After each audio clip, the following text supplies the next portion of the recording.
और दुनिया का कोई हुकूमत इस काबिल नहीं है कि जो 18 करोड़ लोगों को रोजगार भी दे और रोजगार भी उस लेवल पे दे जिस लेवल पे उनके सारे जो मामला हैं वो हल हो जाए और उनके ड्रीम्स पूरे हो जाए। क्या हुकूमत पाकिस्तान के तमाम नौजवानों को रोजगार फराहम करने के लिए सरकारी नौकरी देने की अहलियत रखती है, और अगर रखती है तो कैसे, या फिर नौजवानों को खुद अपनी मदद आपके तहत अपने रोजगार का एहतमाम करना चाहिए? फिर माँ बाप सिफारिशें तलाश करते हैं उनकी नौकरी के लिए, या पैसे दे रहे होते हैं सरकार को, या पैसे दे के अल्टीमेटली को बाहर भेज देते हैं। तो ये जो पूरा सिस्टम है, ये पूरा सिस्टम इस वक्त मफलूज है।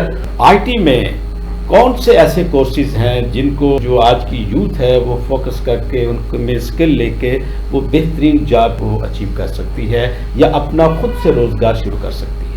एक चैट जीपीटी का कोर्स करने के बाद भी एक आम अनपढ़ आदमी या मैट्रिक पास आदमी भी चीजें सीख सकता है और पैसे कमा सकता है। जितना आसान आज है स्किल सीखना, इतना आसान कभी भी नहीं था। ठीक है, तो ये जो स्किल सेट है अगर आप सीख लेते हैं तो आपको किसी के आगे हाथ नहीं फैलाना है। जो कम पढ़े लिखे नौजवान हैं, खासकर हमारी ख्वातीन हैं, वो इस आईटी की अपॉर्चुनिटी से कैसे फायदा उठा सकते हैं? हमारी खातून को सब कुछ नहीं आता होगा, कम से कम खाना बनाना तो आता होगा, और सिर्फ वो एक पेज बना ले फेसबुक के ऊपर, इंस्टाग्राम के ऊपर, और उसी खाने को वो कमर्शियली बेच ले घर बैठ के पर्दे में, तो क्या इशू है? पाकिस्तान में बहुत सी खवातीन ये काम कर रही हैं। बिस्मिल्लाहिर्रहमानिर्रहीम। अस्सलाम वालेकुम व्यूअर्स, मैं हूं आपका भाई Ulfat Rasool Joiya, best nation youth empowerment programme के साथ आपकी खिदमत में हाजिर हूं। नाज़रीन, जैसा कि आप जानते हैं कि हम बेहतरीन मौज़ूआत की सिलेक्शन करके उस पर बात करने के लिए बेस्ट नेशन स्टूडियो में बेहतरीन माहिरीन को बुलाते रहते हैं और उनकी गुफ्तगू आपकी खिदमत में पेश करते हैं। हमारा आज का मौजू भी इंतहाई अहम तरीन है जो कि यूथ पर है, और आज हम बात करेंगे आज का नौजवान अपना रोजगार खुद कैसे पैदा कर सकता है। इस पर हम बात करेंगे। स्टूडियो में मेरे साथ मौजूद हैं जनाब राव तनवीर अहमद खान साहब। राव साहब, अस्सलाम वालेकुम। वालेकुम सलाम सर। जनाब, आपको बेस्ट नेशन स्टूडियो में खुशामदीद कहता हूं, और आप चूंकि नौजवानों के अमूर पर बहुत महारत रखते हैं, तो राव साहब ये बताइए कि क्या हुकूमत पाकिस्तान के तमाम नौजवानों को रोजगार फराहम करने के लिए सरकारी नौकरी देने की अहलियत रखती है, और अगर रखती है तो कैसे, या फिर नौजवानों को खुद अपनी मदद आपके तहत अपने रोजगार का एहतमाम करना चाहिए? जी बहुत शुक्रिया मेयर साहब, ये टॉपिक बड़ा इम्पोर्टेंट है और नॉर्मली इस टॉपिक के ऊपर हम गुफ्तगू से परहेज करते हैं क्योंकि इसमें कुछ बातें ऐसी हैं जो कि सख्त हैं। अगर आपकी इजाज़त हो तो मैं थोड़ा सा तज्ज़िया करना चाहता हूँ कि जो आज हमारी पाकिस्तान की यूथ है वो क्या सोच रही है, क्या उसका पस मंज़र है जी, और जो आगे रास्ता है वो क्या है। पहली बात तो ये है कि हमने एक जो है ना बड़ा आसान बना लिया है टारगेट कि जो कुछ भी करना है पाकिस्तान में हुकूमत ने करना है जी। वो हुकूमत मुस्लिम लीग की है, पीपल्स पार्टी की है, तहरीक इंसाफ की है, जो उलमा इस्लाम की है। मगर हमारा ये ख्याल है कि हम जो मनहसर कौम 24 करोड़ लोग हैं, हम लोग वो 400-500 जो लोग हम उनको मुंतखब करते हैं उनके जिम्मे सारे काम डाल देते हैं। ऐसा ही है। लेकिन मेरे ख्याल में अगर हम गौर करें दुनिया में क्या हो रहा है, दुनिया में दो तरह की इकोनॉमीज चल रही थी। अगर हम जरा पीछे जाएं तो जब कम्युनिज्म यहाँ पे एक्टिव था और इसमें रशिया किरदार अदा कर रहा था और वहाँ पे जो हुकूमत थी वो सारी जिम्मेदारी अपने जिम्मे ले लेती थी, और उसके बाद एक नई इकोनॉमी आई जिसमें मार्केट इकोनॉमी कहते हैं, जिसमें कैपिटलिज्म आया, जिसके ऊपर आज दुनिया का कुछ 70-80% जो ममालिक है निज़ाम चल रहा है। अब जो कैपिटलिज्म है, ये कैपिटल इकोनॉमी है, ये बेसिकली इंपावर करती है प्राइवेट लोगों को। इसमें सरकार का काम ये होता है कि वो ऐसा एनवायरनमेंट क्रिएट करती है और ऐसी सहूलतें देती है जहां पे प्राइवेट लोग अपनी जिम्मेदारियां अदा करें और हर बंदा आगे बढ़ के अपॉर्चुनिटीज को कैश करवाए। जी ऐसा ही है। तो पहले तो ये एक चीज बड़ी क्लियर है कि जो हमारे कॉन्सेप्ट है कि जनाब जो भी रोजगार है वो हुकूमत देगी, ये गलत कॉन्सेप्ट। हमें ये बात मान लेनी चाहिए कि पूरी दुनिया में ऐसे कहीं पे भी नहीं होता। ठीक है, और दुनिया का कोई हुकूमत इस काबिल नहीं है कि जो 18 करोड़ लोगों को रोजगार भी दे और रोजगार भी उस लेवल पे दे जिस लेवल पे उनके सारे जो मामला हैं वो हल हो जाए और उनके ड्रीम्स पूरे हो जाए। तो पहले तो ये क्लियर कट हमें बात समझ लेनी चाहिए कि ये मॉडल अगर हमारे यहाँ चल रहा है ये गलत मॉडल है, और हमारे सियासतदान को और हमारे मजहबी तबके को और हमारे ताजिर को, हमारे जिम्मेदार को ये बात कहनी भी चाहिए और अमली तौर पे उनको ये इजहार करना चाहिए कि यार ये काम सरकार का नहीं है, ये काम उन लोगों का है जो लोग पढ़ लिख के आगे गए। और दूसरी बात आ जाती है कि यूथ क्या सोचती है। यूथ क्यों कहते हैं उसको? क्योंकि उनके अंदर एनर्जी होती है, उनके अंदर पैशन होता है, उन्होंने एक खास तालीम हासिल की होती है। अब वो तालीम हासिल करने के बाद वो सिर्फ इंतजार कर रहे होते हैं कि जब कोई नौकरी हमें आएगी। यकीनन जो उनका काम था कि उन्होंने डिग्री ले ली, अब उनको नौकरी चाहिए जी। और वो चाहे हुकूमत फराम करे चाहे वो अपनी मर्जी आपके तहत करे, तो इसके लिए क्या लाहेमल है? मैं ये कहना चाहता हूँ कि ये जो नौकरी है ये कोई जरूरी नहीं है। हमें ये बात समझनी चाहिए कि ये रोजगार का मामला है, ठीक है। और जो यूथ है वो आई है तो वो नौकरी इसलिए इंतजार कर रही है कि उनके पास स्किल सेट नहीं है। देखें, रोजगार कमाने के लिए नौकरी चाहिए, उसके लिए स्किल चाहिए, उसके लिए हुनर चाहिए। जी, ऐसे ही है। हमारे जो डिग्री सिस्टम है जिसमें हम FA BA MA कर लेते हैं और जब निकलते हैं बाहर तो हमें कुछ भी नहीं आता, तो पहली बात तो ये है कि यूथ को डिग्री के साथ स्किल सेट भी चाहिए। जी, ऐसे ही। ठीक है। 16 साल हम इंतजार करते हैं मियां साहब, 16 साल उन बच्चों की तालीम के ऊपर उनके पेरेंट्स खर्च करते हैं, अंधाधुंध खर्च करते हैं, लाखों रुपए का खर्चा होता है। जब वो लड़का लड़की बाहर निकलते हैं तो वो कहते हैं जी माँ बाप को जी नौकरी भी आके देनी है, फिर माँ बाप सिफारिशें तलाश करते हैं उनकी नौकरी के लिए, या पैसे दे रहे होते हैं सरकार को, या पैसे दे के अल्टीमेटली को बाहर भेज देते हैं। तो ये जो पूरा सिस्टम है, ये पूरा सिस्टम इस वक्त मैं समझता हूँ कि ये मफलूज है। और इस सिस्टम में जो हमारा नौजवान है उसने अपनी जिंदगी में आसान बना ली है और सारी जिम्मेदारियां दूसरों पर डाल दी। तो पहली बात तो ये कि जी अगर नौजवान है और उसको नजर आता है, वो पढ़ रहा है, लिख रहा है, वो दुनिया देख रहा है कि कौन से हुनर की वैल्यू है इस वक्त। जी बिल्कुल, यानी कि इस सोशल मीडिया के दौर में हर चीज बिल्कुल क्लियर है और उसमें यूथ को भी नसीहत लेना उसकी भी जिम्मेदारी बनती है। यहाँ पर एक मेरा ज़िमनी सवाल ये है कि इसमें जो हुकूमतें बनती हैं वो भी मुजरम हैं और जो यूथ है वो भी अपनी जिम्मेदारी अदा नहीं कर रही, क्योंकि हुकूमतें वादे करती हैं कि हम यूथ को इतने करोड़ या इतने लाख नौकरियां देंगे और फिर जो हमारी यूथ और हमारा मुआशरा है वो डिपेंड कर लेता है पूरा को पूरा हुकूमत पर। तो दोनों सेक्टर को अपनी अपनी जो वादे हैं या अपनी अपनी जिम्मेदारियों को रिवाइज करना होगा। मेरी सर बात यह है कि सबसे बड़ा मसला यह है कि हम लोग सच नहीं बोलते। इस मुल्क से जो चीज सबसे ज्यादा उठ गई है, सबसे ज्यादा नुकसान हुआ है, डैमेज हुआ है पिछले 50-60 साल में, वो है सच। हम सबको ख्वाहिश है सच बोलने की, लेकिन हम लोग सच नहीं बोलते जी। तो सरकार भी सच नहीं बोलती। सरकार को पता है कि यार वो 50 लाख नौकरी नहीं दे सकती या वो 1 करोड़ नौकरी नहीं दे सकते, लेकिन वो ये बात नहीं कहते। ठीक है। दूसरी बात है, कोई सरकार मैंने आज तक नहीं देखी ऐसी मियां साहब जो कि यूथ को बताए कि यार तुम्हारा करने का काम क्या है जी। उनको असल डायरेक्शन दे नहीं रहे, उनको एक ख्वाबो ख्याल में रखा हुआ है, एक गलत किस्म की वादों में रखा हुआ है और वो वादे सरकार को पता है कि पूरे नहीं हो सकते। तो आज जो भी लीडर है, हमारा सियासी लीडर है या मजहबी लीडर है, उसे पहले ये बताना चाहिए यूथ को कि यार ये सूरत हाल है। इस सूरत हाल में जो आप लोग ड्रीम कर रहे हैं, सरकारी नौकरी हो, ग्रेड 17 की नौकरी हो, घर भी सरकार का हो, गाड़ी सरकार की हो, पेट्रोल सरकार का हो, ये नहीं हो सकता, ये होना नहीं चाहिए। पहली बात तो ये हमें लीडर को ये बताना चाहिए यूथ को, ठीक है, ताकि यूथ उसे निकले ख्वाबो ख्याल से।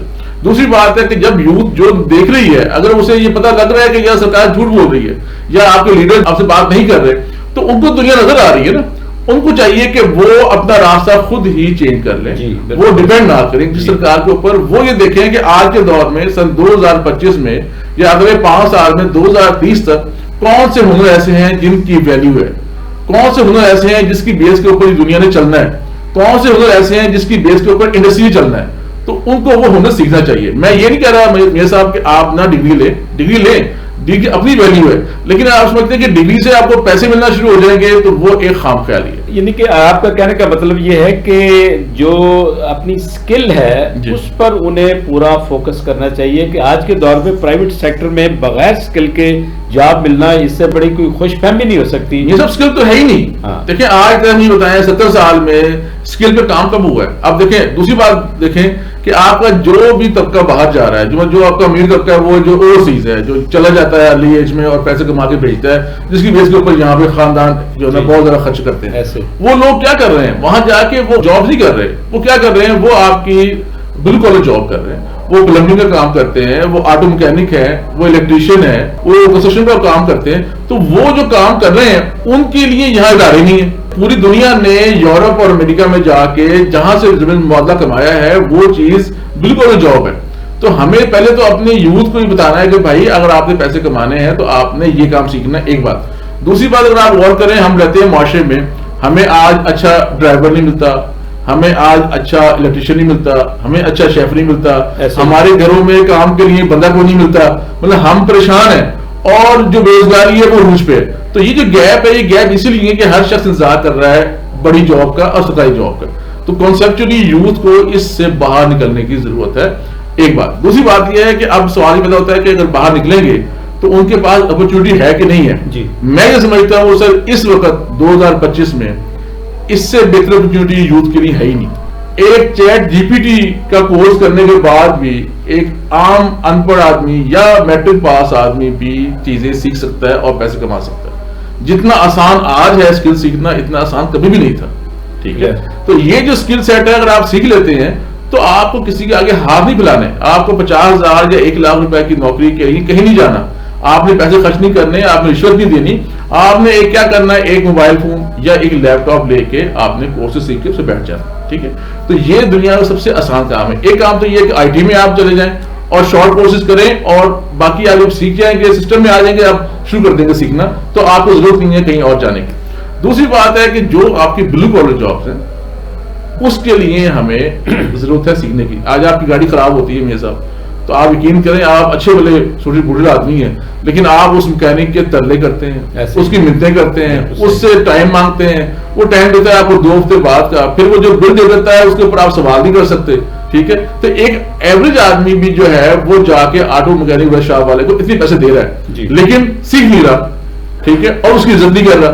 तो जब वो बिल कॉलर जॉब वाला बंदा जो है उसको इज्जत देगा मुआशरा और वो पैसे कमाएगा हलाल तरीके से, वो झूठ बोल पैसे नहीं कमाएगा, तो खुद ब खुद आपकी यूथ वो सेल्फ एम्प्लॉयड भी हो जाएगी, इज्जतदार भी हो जाएगी, और आपके मुआशरे में जो कमी है, जो आपके पास स्किल लोग नहीं है, जिसकी वजह से आप परेशान है, वो मामला भी खत्म हो जाएगा। अच्छा डॉक्टर साहब, आपके कहने का मतलब ये है कि हमें हुकूमतों पर ज्यादा इन्हिसार नहीं करना चाहिए, बल्कि खुद अपनी एफर्ट आज की यूथ को खुद करनी चाहिए, और जो उसमें महारत है, जो उसमें उसकी विलिंग है, उन शोबों में उन्हें स्किल लेनी चाहिए जी।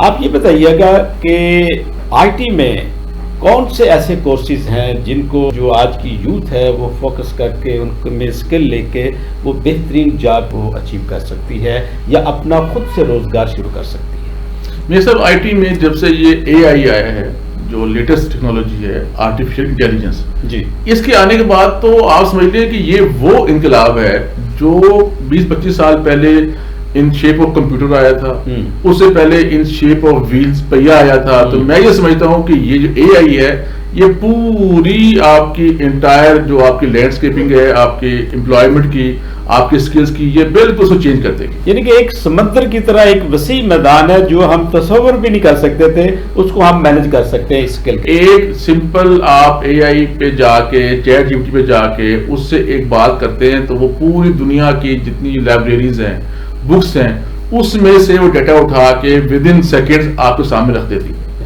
ठीक है, इससे बेहतर, इससे आसान नॉलेज हासिल करने का कभी कोई मौका नहीं था जी, कभी नहीं मिला मौका। अब मसला यह है कि आपने इस चीज को कैसे फैसिलिटेट करना है और इसकी कैसे अवेयरनेस डालनी है यूथ के अंदर, और यूथ के लिए इसको कैसे अट्रैक्टिव करना है। तो उसके लिए मैं समझता हूँ कि हमारे जो बड़े लोग हैं, हमारे वो लोग जो ओपिनियन लीडर्स हैं, हमारे वो जो पॉलिटिकल लीडर्स हैं, रिलीजियस लीडर्स हैं, जो हमारे ब्यूरोक्रेट्स हैं, उनको ये जरूरत है करने की कि वो लोगों को बताएं कि आज आईटी ने उनकी जिंदगी में इनकलाब बर्पा कर दिया।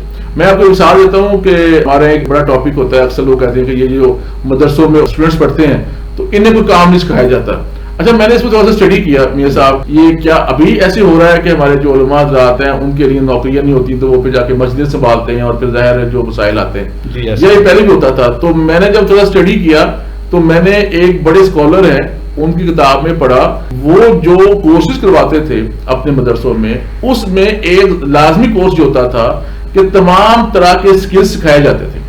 वो मस्त था कि जब वो बच्चा स्कूल से जब वो पास आउट होता था तो उसके पास सारे स्किल्स होते थे, और वो जब बाहर निकलता था तो वो उस मजहबी डिग्री के ऊपर नौकरी नहीं लेता था, उस मजहबी डिग्री के ऊपर अपना रोजगार खड़ा नहीं करता था। वो मजहबी डिग्री उसने ली थी इल्म के लिए, एक्चुअली जो रोजगार के लिए उसने वो स्किल सीखी थे, ऐसा ही, ठीक है। उसे जूते बनाना आता था, उसे प्लम्बिंग का काम आता था, उसे इलेक्ट्रिशियन काम आता था। और ये मैं पुरानी बात नहीं कर रहा, तो 300 साल पुरानी बात है, ये आपके इसी बरसगीर पाक हिंद की बात है, और आप इसको किसी से भी चेक करेंगे तो वो ये बता देगा। लेकिन आज आप देखते हैं कि आपके मदरसों में क्या है, आपके मदरसों में कोई स्किल सेट नहीं दिया जा रहा, ठीक है। और हम मजबूर कर रहे हैं उन लोगों को कि वो जाके मजहब को बेचें, और फिर मजहब को बेचने की दौड़ लगी हुई है, जो ज्यादा कमाल काम करेगा ज्यादा पैसे कमा लेगा। तो ये जो सिस्टम है सर, आज के दौर में सबसे आसान है। अभी सरकार ये काम कर रही है कि सरकार वो आईटी पे उनका फोकस है और आईटी सेक्टर को सपोर्ट कर रहे हैं। तो मैं उनसे मेरी रिक्वेस्ट ये है कि आप आईटी में लोगों के हाथों में पैसे ना दें, आप लोगों के हाथों में हुनर दें। आप ऐसे इदारे बनाएं, ऐसे प्राइवेट वो इदारे होने चाहिए जहां से एक कंपल्सरी कर दें, यानी आप अगर मैट्रिक का बच्चा है लेट्स सपोज, तो आप उसके ऊपर कंपल्शन कर दें कि जब वो पास आउट होगा स्कूल से, उससे पहले ये 3, 4, 5, 6 कोर्सेज करेगा। एग्जाम्पल मैं देता हूं कि डिजिटल मार्केटिंग इस वक्त सबसे बड़ी मार्केटिंग हो रही है दुनिया में, सबसे ज्यादा बजट जो यूज हो रहा है इस वक्त वो आपका हो रहा है डिजिटल मार्केटिंग का। उसके कोर्सेज कौन से मुश्किल है, 3 महीने के, 6 महीने के, 9 महीने के। अगर आप वो मैट्रिक के साथ उसको कंपल्शन करते हैं ताकि जब बच्चा बाहर निकले तो वो वालिदैन के ऊपर बोझ ना बने, वो अपनी पार्ट टाइम इनकम शुरू करते हैं। जिन चीजों के ऊपर मियां साहब हम यूरोप से इंप्रेस हैं कि यार वहां पे बच्चा बोझ नहीं बनता, वहां बच्चा खुद कमाता है, वो यहाँ रूल्स को नहीं लेके आते। तो आप जिन चीजों से इंप्रेस हैं वो सिस्टम यहाँ पे ले आए और वो लाजमी करार दे दें। एक वक्त था कि चाइना में बहुत ज्यादा आबादी थी, वक्त था कि वो कहते थे यार आबादी कैसे कंट्रोल करें, लेकिन एक वक्त ये आया उन्होंने अपनी तमाम आबादी को, मेजॉरिटी यूथ को डाल दिया स्किल के ऊपर। एग्जांपल देते हैं चाइना की बहुत ज्यादा, पूरी दुनिया को वो प्रोडक्शन सप्लाई कर रही है और पूरी दुनिया का फोकस जो सस्ती तरीन जो आइटम है वो चाइना पर। सर कैसे है, देखिए वो जो लेबर है वो तो उनके पास है जी। आज उनकी लेबर बगैर पाकिस्तान में सी पैक में फैक्ट्रियां लग गई, ठीक है, बड़े जोड़ लग गए। मैंने उनसे पूछा यार कि आप हमारे बंदे क्यों नहीं लेते? 100 मिसालें दी कि आपके बंदे को कुछ आता ही नहीं है, मतलब उसे काम ही नहीं आता, और वो काम हर छोटे छोटे कामों के लिए भी चाइना से वो अपनी लेबर मंगवाते हैं। दूसरी मिसाल मैं आपको दूंगा जो हमारा पड़ोसी मुल्क है, लेकिन यकीन करें कि इस खिते में जितना उन्होंने ग्रो किया है और जो उनका एक विजन है वो कमाल है। आज आप देखें एक सिलिकॉन वैली का नाम बड़ा मशहूर है दुनिया में, जो बंगलौर है हिंदुस्तान में, वहां पे वो कहते हैं मिनी सिलिकॉन है। वहां पे उन्होंने क्या किया, उन्होंने जो 4 जमातें पास है, 5 जमातें पास है, 8 जमातें पास है, उन लोगों को उन्होंने वहां पे स्किल दिया है। और आज सबसे ज्यादा जो आईटी में काम हो रहा है, सबसे ज्यादा एक्सपोर्ट्स हो रही है इंडिया की, वो उस इलाके से हो रही है। तो ये हम क्यों नहीं कर सकते? और हम ये जो गवर्नमेंट जॉब्स है ये तो खत्म करने चाहिए। ये तो यकीन करें इसने सिर्फ और सिर्फ माशरे में बहुत ज्यादा बिगाड़ पैदा की है। और गवर्नमेंट जॉब में सबको पता है इस बात का मियां साहब कि जिन जो तनख्वाहें आपको मिलती हैं उसमें आपका अच्छा गुजारा नहीं होता। तो आप ऊपर की आमदनी की कहानी में आप जा रहे हैं और उसकी वजह से माशरे में हलाल हराम की तमीज भी खत्म हो चुकी है। और जब आप कहते हैं मेहनत करके कमाए तो आप नहीं, यहाँ मेहनत नहीं होगी, और यही लोग बाहर जाके वो काम कर रहे होते हैं। तो ये यूथ को ये बात समझ लेनी चाहिए कि इस वक्त पाकिस्तान के हालात कतई ऐसे नहीं है कि वो आपको नौकरियां दे सकते हैं, बल्कि अभी जो IMF का प्रोग्राम चल रहा है उसमें तो वो 20-25% जो है वो जॉब खत्म कर रहे हैं। तो इसमें यूथ को बड़ी क्लियर इंडिकेशन आनी चाहिए कि आज आपने AI को स्टडी करना है, आपने IT स्टडी करना है, और ये AI जो IT के जो लेटेस्ट टेक्नोलॉजी है एग्रीकल्चर में भी ये सूटेबल है। ये आप देखिएगा अनकरीब के ये स्कूल्स और कॉलेजेस में जो स्टडीज होंगी, ये कोर्सेज हैं, करिकुलम में वहां पे आ जाएगा। तो जो लोग इसके साथ अपने आप को हम आंग नहीं करेंगे वो सिस्टम से आउट हो जाएंगे, और जो हम आंग करेंगे वो पायनियर भी बन जाएंगे और सबसे ज्यादा वो पैसे भी कमाएंगे। राव साहब, आपके कहने का मतलब ये है कि आज की यूथ को भरपूर तरीके से एक्टिव होना चाहिए और जो सोशल मीडिया के जरिए अपॉर्चुनिटीज अवेलेबल हैं उनकी स्टडी करनी चाहिए और उनसे इस्तेफादा लेना चाहिए। यूथ तो ये करे कि वो खुद जॉब क्रिएट करे। आज आपके पास क्या कमी है? मतलब आपके पास हर बंदे के पास मोबाइल फोन है। मियां साहब 19 करोड़ लोगों के पास मोबाइल फोन है इस मुल्क में। 24 करोड़ में से 8 करोड़ जो लोग हैं वो बैठे हुए हैं सोशल मीडिया के ऊपर। मुझे बताएं, आज उन्हें नहीं पता कि कैसे कारोबार होता है, उन्हें क्या नहीं पता, उन दुनिया की हर बात पता है। तो वो अपनी इस एनर्जी को क्यों नहीं पॉजिटिविटी के ऊपर डालते, क्यों नहीं उसको अर्निंग के ऊपर डालते, और क्यों नहीं वो ऐसे इदारे बनाते जहां पे 5-5, 6-6 लोग मिलकर काम करें। तो मेरे ख्याल में यूथ के लिए बड़ा आसान है, इस वक्त पैसे कमाना बहुत आसान है, नॉलेज लेना बहुत आसान है, और उन्हें किसी की जरूरत नहीं है। वो आज आप मध्यवर्ती में बैठ के लॉस एंजल्स में काम कर सकते हैं। इससे बड़ी मैं समझता हूँ कि एम्पावरमेंट यूथ को कभी नहीं मिल सकती। सिर्फ और सिर्फ ये कि डायरेक्शन, और दूसरी बात यह है कि वो अपने पांव पे खुद खड़े हों वो दूसरे को ना देखें मदद के लिए, बल्कि वो ये सोचें कि हमारी वजह से 4 लोगों को और फायदा होना चाहिए। अच्छा राजा साहब, ये बताएं कि जो डिग्री होल्डर्स नौजवान हैं, जो पढ़े लिखे हैं, जिनमें एबिलिटी है या कॉन्फिडेंस है, वो तो आईटी के जो मुख्तलिफ कोर्सेज हैं, जो महारत हैं, उनको स्टडी करके उनसे फ़ायदा उठा सकते हैं। लेकिन जो कम पढ़े लिखे नौजवान हैं, ख़ासकर हमारी ख़वातीन हैं, वो इस आईटी की अपॉर्चुनिटी से कैसे फ़ायदा उठा सकते हैं? ये सब मैं छोटी सी मिसाल देता हूँ आपको कि एक खातून है, हमारी खातून को सब कुछ नहीं आता होगा, कम से कम खाना बनाना तो आता होगा, और सिर्फ वो एक पेज बना ले फेसबुक के ऊपर, इंस्टाग्राम के ऊपर, और उसी खाने को वो कमर्शियली बेच ले घर बैठ के पर्दे में, तो क्या इशू है? पाकिस्तान में बहुत सी खवातीन ये काम कर रही हैं। जो अपॉर्चुनिटी है उसका मिस यूज हो रहा है, अगर उसका प्रोफेशनली यूज हो तो वो उनकी जात के लिए भी फायदामंद है और पूरे मुआशरे के लिए भी फायदामंद है। ये सब टिकटॉक की वजह से आप रेवेन्यू दे रहे हैं अरबों रुपए का चाइना को, तो आप खुद को नहीं कमा रहे। इसी टिकटॉक से जो आपने चीजें भेज रहे हैं, आप उसमें अपने स्किल्स भेजिए ना। आप अपने खाने, आप अपने कपड़े, आप अपने जूते, आप अपने परफ्यूम घर बना के, कोई जरूरत नहीं है आपको बाहर जाने की, कोई जरूरत नहीं आपको इंडस्ट्री लगाने की, अपने कमरे में आप ये काम कर सकते हैं। और उसका आप इदारा लगाएंगे साहब, जितना भी सोचें कि आपकी चीज जो लाहौर में आपने बनाई है, वो चीज अमेरिका में भी देखी जा रही है, वो रशिया में देखी जा रही है, वो यूरोप में देखी जा रही है। यहाँ के लोगों को ऑर्डर यूरोप से आ रहे हैं, लोगों को ऑर्डर अमेरिका से आ रहे हैं। तो मुझे बताएं इससे आसान काम क्या हो सकता है? सिर्फ ये है कि अपना टाइम दें, और ये जो डिफरेंट कोर्सेज हैं, पहले होता था कि जी अकेडमी में जाएंगे, कॉलेज में जाएंगे, कैसे जाएंगे, अब सर सारे कोर्सेज ऑनलाइन अवेलेबल हैं, बिल्कुल फ्री ऑफ कॉस्ट हैं। बड़े बड़े जो आपके मेंटोर्स हैं, बड़े बड़े जो लोग आईटी के इंचार्जेस हेड हैं, उन्होंने अपने कोर्स मुतारिफ करवाए हैं और वो ये काम फ्री ऑफ कॉस्ट कर रहे हैं। तो इसलिए मैं दावत देता हूं आपके इदारे के तवज्जुह से कि तमाम जो लोग हैं वो एक तो सिंगल सोर्स ऑफ इनकम को निकाल दें माइंड से, सिंगल सोर्स ऑफ इनकम से आगे गुजारे नहीं होने, या अपनी ख्वाहिशें कम कर लें, या अगर वो ख्वाहिशें कम नहीं करनी तो अपने सोर्स ऑफ इनकम बढ़ाएं। तो और जो लोग भी घर में बैठे हुए हैं, जो भी 12 साल 14 साल से ऊपर के एज के हैं, सबको अब पैसे कमाने चाहिए, सबको काम करना चाहिए और घर को कंट्रीब्यूट करें। घर कंट्रीब्यूट होगा, मोहल्ला कंट्रीब्यूट होगा, मोहल्ला होगा, शहर होगा, शहर होगा, सूबा होगा, और सूबा होगा तो पूरा पाकिस्तान होगा। सर इससे बेहतर पॉजिटिव एक्टिविटी कोई नहीं है कि हर बंदा हलाल रोजी कमाने के लिए जिद्दोजहद करे, और उसके जब वो जो करेगा तो उसका जो टाइम कंज्यूम होता है नेगेटिविटी में, गीबत में, चुगली में, गंदी किस्म की सियासत में, वो टाइम उसका बच जाएगा, तो रिज़्क़ हलाल की बरकतें भी आएंगी और खानदान खुशहाल भी होगा।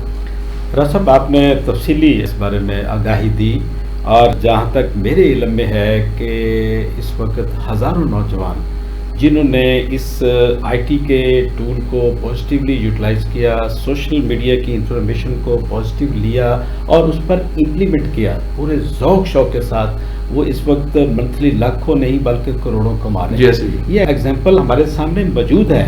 लेकिन अलमिया ये है कि हमारी जो यूथ मेजॉरिटी है वो अभी भी किसी चमकार की उम्मीद में बैठी है, हुकूमत की तरफ देख रही है, वालिदैन की तरफ देख रही है, या खुद से सब कुछ हो जाए उस उम्मीद पर वो अपना कीमती टाइम भी वेस्ट कर रहे हैं और अपने आप को वो डैमेज भी कर रहे हैं। तो आप कोई ऐसा लाहमल आज के प्रोग्राम की वसातत से जो नाज़रीन को ये दें कि आज के नौजवानों के लिए हम कौन सा लाहमल इख्तियार करें, हम कौन सी ऐसी गाइडेंस दें, हम कौन सा ऐसा बैकअप दें ताकि वो रियलाइज़ करें और अपनी जिम्मेदारियों को पूरा करते हुए अपनी ज़ात के लिए भी अपने रोज़गार को पैदा करें और अपनी सलाहियतों को बुरुकार लाते हुए मुल्क व कौम की तामीर और तरक्की में भी अपना किरदार अदा कर सकें। हमें फौरी तौर पे एक अवेयरनेस इमरजेंसी कैंपेन चलानी चाहिए। एक्सीलेंट। सरकार वो उसकी टॉप प्रायोरिटी में जाना चाहिए, क्योंकि मैंने अगेन कह रहा हूँ कि 64% आपके लोग बिलो 30 ईयर्स की एज है।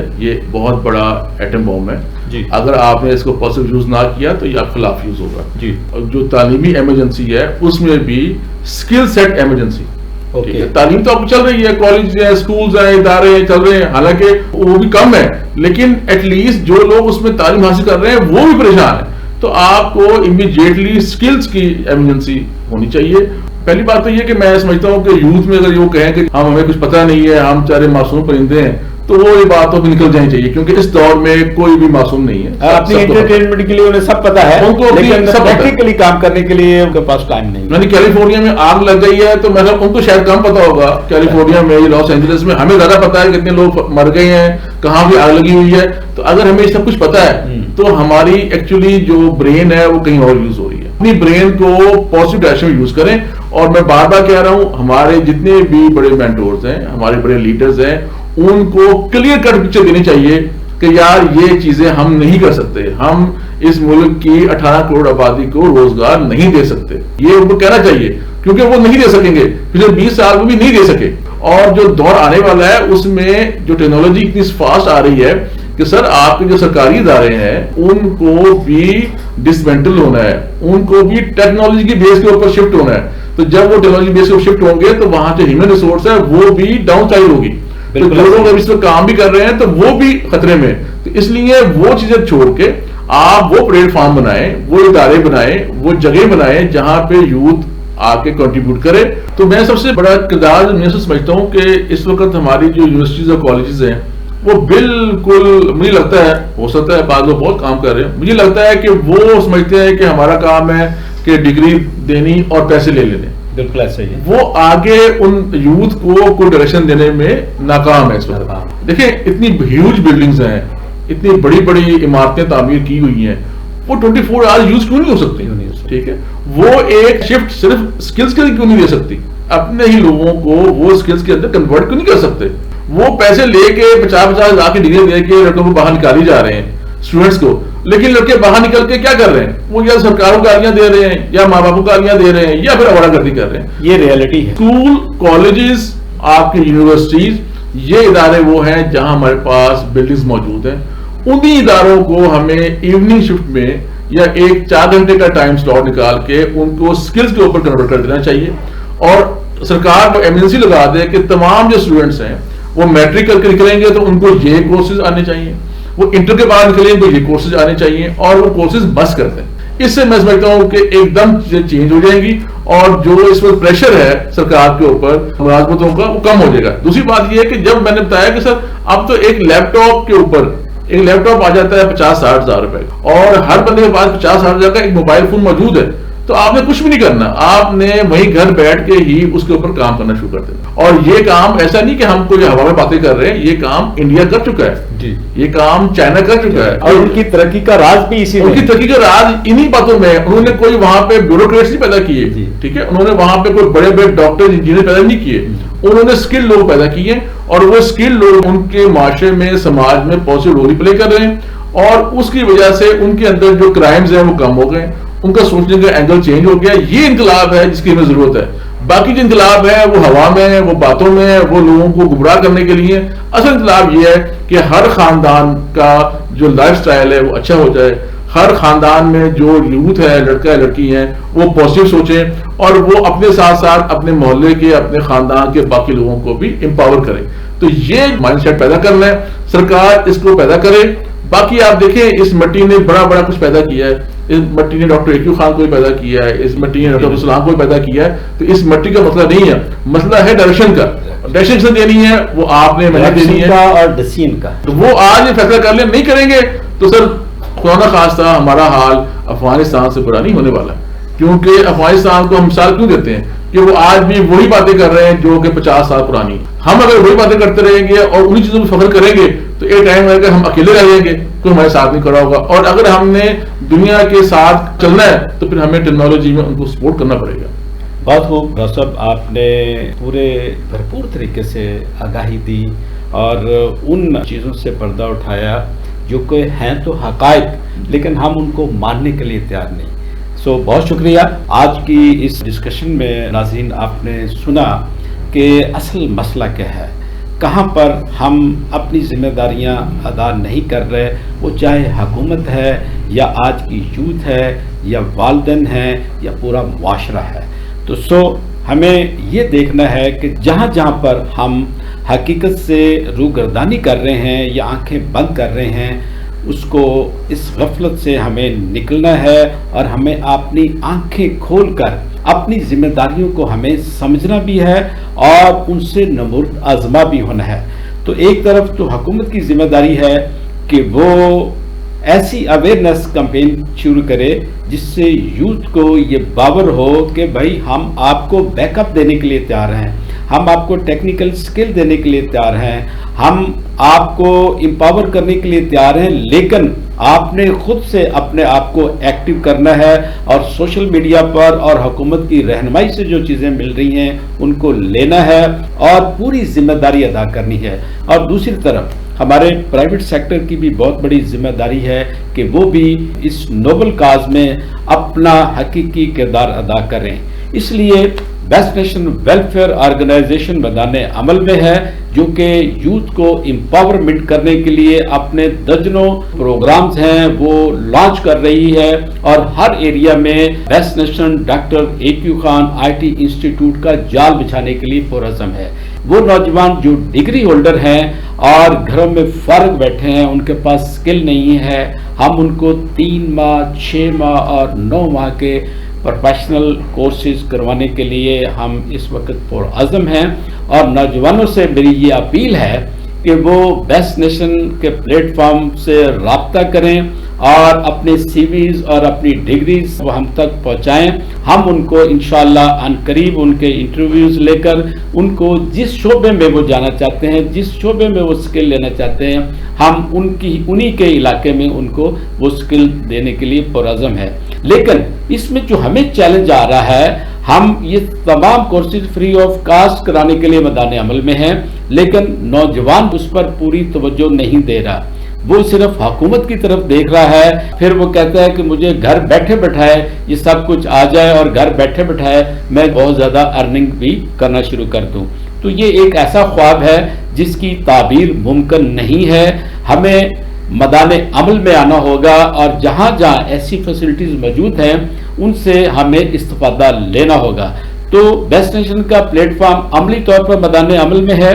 सो हमारी कोशिशें और काविशें आपके साथ हैं और हमें उम्मीद है कि आज के प्रोग्राम को जिसने भी देखा या देखेगा वो ज़रूर इसके जो अहम नुकात हैं, जो मंदरजात हैं, उससे इस्तिफादा लेगा और इस पाक धरती को कामयाब बनाने के लिए और यूथ को इस मुश्किल से निजात दिलाने के लिए कि वो अपने पांव पर खुद खड़े हों, वो स्किल हासिल करें और सेल्फ एम्प्लॉयमेंट की तरफ तवज्जो दें। तो यही मसले का हल है। आज के लिए इतना ही। इंशाअल्लाह ताला मिलते हैं अगले प्रोग्राम में। अपने दोस्त, अपने भाई उल्फत रसूल जोया को इजाजत दीजिए। अल्लाह निगहबान।